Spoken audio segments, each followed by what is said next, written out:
सबसे पहले मैं पूछना चाहती हूं शाजिया इल्मी जी से। शाजिया इल्मी जी, क्या चुनाव का वक्त होता है तो धर्म युद्ध निकल आता है कहीं ना कहीं से? कोई ना कोई ऐसी बात कर देता है, चाहे वो कांग्रेस पार्टी हो जो टाइटलर को लेके आ जाता है, सिखों के नरसंहार के बारे में कोई एक्सप्लेनेशन नहीं है, या शिवराज पाटिल होते हैं जो कहते हैं गीता में कृष्ण ने जिहाद का पाठ पढ़ाया था। दूसरी तरफ राजेंद्र पाल गौतम है जो हिंदू देवी देवताओं के खिलाफ शपथ लेते हैं और अब स्टार कैंपेनर में है। और करप्शन के मुद्दे पर तो सब एक दूसरे को कह रहे हैं, अरे भाई तुम बताओ तुम्हारे पास क्या है। ईडी तो बीजेपी का एक हथियार भर बन के रह गया है। इन तमाम बातों के बीच में पब्लिक कहां है? शाजिया इल्मी, आप जवाब दीजिए, आपको मैं 30 सेकंड का समय देती। देखिए, मुझे लगता है पब्लिक को पूरी तरह से इस बात का अंदाजा है कि किसके लिए क्या है धर्म युद्ध, और जो हम देख रहे हैं उसको आप धर्म युद्ध तो कतई नहीं कह सकते भाविका जी, यह है अधर्म युद्ध, और अब सबको दिख रहा है साफ साफ। और देखिए, भ्रष्टाचार तो हम लोग ने बहुत सालों से देखा है, और इसी को मिटाने के लिए एक आंदोलन ने, देश ने एक आंदोलन को देखा, हम सब कई लोग उसमें शामिल हुए।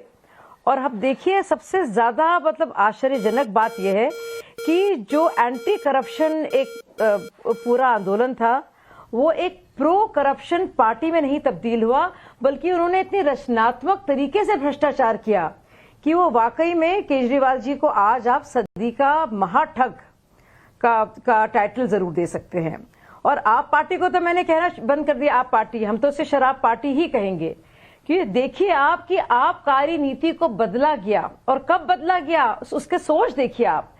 2020 के सितंबर में जब दिल्ली की जनता परेशान थी, जब दिल्ली सरकार का पूरा काम था कोविड महामारी से त्रस्त लोगों के लिए हॉस्पिटल में वेंटिलेटर्स से सहायता करना, उनके लिए इंतजामात करना, ये मनीष सिसोदिया जी ने बाकायदा पेरनो के हेड, जो बहुत बड़ी एक जानी मानी कंपनी है, और औरोबिंदो फार्मा के शरद रेड्डी जी के साथ मिलकर आबकारी नीति न सिर्फ बदलने की बात की, बल्कि पूरी आउटसोर्सिंग कर दी। तो शाजिया इल्मी, सवाल तो ये पूछा जाएगा कि आज तक आपने फिर मनीष सिसोदिया को गिरफ्तार क्यों नहीं किया? गिरफ्तार क्यों नहीं किया? लिए उन्होंने 140 पता चला है, और बाकायदा सवाल ये भी है। और ये कह देना बड़ा आसान है, कोई इसके लिए काम करता है, कोई मैं तो इतना जानती हूं कि जनता, अगर ऐसे तो कुछ दिनों में कहेंगे कि देश की जनता भाजपा के लिए काम करती है। अगर ये कहेंगे कि ईडी और ईसी और सीवीसी और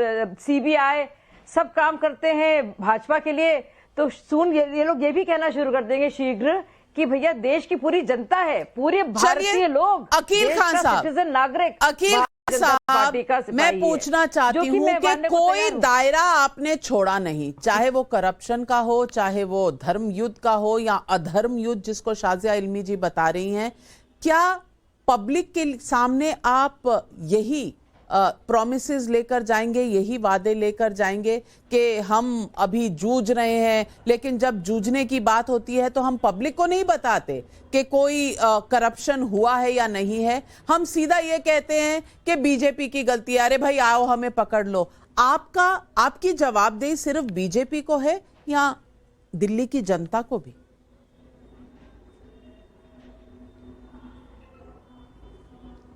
रविका, आप मुझे पूरा टाइम देंगे, बीच में इंटरफेयर नहीं करेंगे प्लीज। इन्होंने जो बोला है ना, उसका एक एक बात का जवाब मेरे पास भी और देश की जनता के पास भी है। सबसे पहली बात, 8 साल में इनका क्या परफॉर्मेंस रहा है मोदी सरकार का?